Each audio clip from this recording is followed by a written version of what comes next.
Би бас гадар дөрвөн хүн лээ. 16 оны хүн заяа 16 оны бас нэг ахмад настай байна. Тэтгэврээр 8 жил болж байна. А гэхдээ би юу айгу багт төр авдаг. Өдөр шиг 689 биш 572. А тэгээд энэ дэдгээс хасарт авчдаггүй. Жилээр зээл авчдаг юмсан.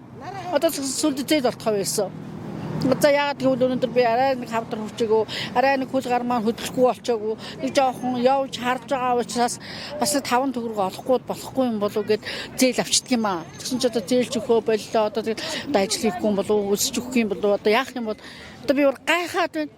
Мөнгө хэлэхээр хэлж байгааг юм хүлээж авч байгаа хүн байгаа мó. Ахаад ард нь би гэрлийн мөнгө төлнө тийм үү? Ахаад дандаа би усаа аавна. За би гал төлдөг байсан бол төлөө аавна. Даач гал төлөхгүй. Тэгээ тогны мөнгө машин дээр гардаг заяа. А тэгэхээр энэ тог могонд ямар ч хөнгөлөлт алга. Уг нь хөнгөлөлтөнд орох ёстой шүү дээ. Тэг чи би одоо сард сая төгрөг яа төлөх үү? Хамгийн бага сая төгрөг гардаг. За яагаад гэвэл 380 тогонд толбоцсон. А тэгээд ерөөсө мод нүрс хэрэгэлдэггүй.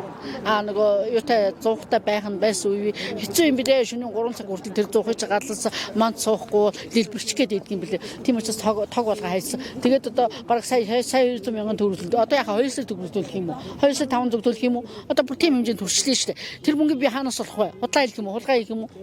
Одоо өстө мэдхгүй. Яг бид нар одоо хүн биш болсон байж тээ.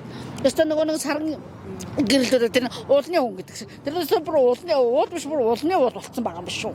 Яаж гээ?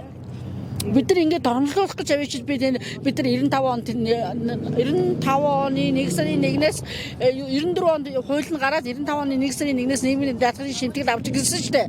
Тэр маань дэвтэрдэр маань бүглөөтэй байгаа шүү дээ. Тэгэхэд яагаад бид нар төлсөн мөнгөө за улсад аваачаад сар болгон цалингаасаа суутгуулсан мөнгөө буцаагаад авах эрхүү авахгүй болсон юм би. Энэ хаалхын ямар нийгэмд амьдраад ямар хууль үйлчлээд байна вэ? Хууль дүрэн байна уу? Монгол улс юм бол Монгол улсад хэрэгжиж байгаа хууль байна уу? Яаж бид нар аял зугаалах эрх олох боломжгүй аялах зугаалах нь мэтгээл аяг хоолоо олж идэх мөнгө олохгүй болчихвоо. Аяг хоолоо идэх олж идэх мөнгөгүй болчихсон шүү дээ. Одоо бид нар яах вэ? Өсөж өгөх юм уу? За өвдлөөг энэ тэрийг юугаар авах вэ?